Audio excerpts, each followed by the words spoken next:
Welcome to the Banker Lamp. Please enjoy the video. In this video, I will show how to remove Kia Sportage floor mats. Start by sliding the seat all the way back to give yourself room and move the steering wheel if needed. Unhook retention clips by lifting the mat from the heel area and pulling toward the door. For Velcro or hooks, peel slowly to avoid tearing. Keep small parts in a safe container and inspect mats for wear before reinstalling. Begin by reclining or moving the seat to access the front mat easily and get better leverage. Locate the factory retention clips near the heel and feel for any hooks or tabs holding the mat down. Firmly lift the mat straight up at the clip to disengage the anchor without twisting.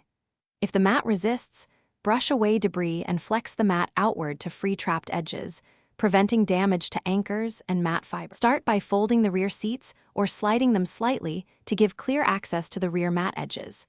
Check for any central anchors or integrated fasteners that may require pressing a release tab before removal.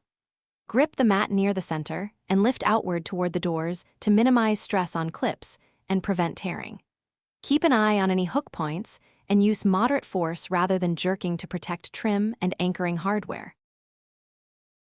Thanks for watching. If this was helpful, leave a like and consider subscribing. See you next time.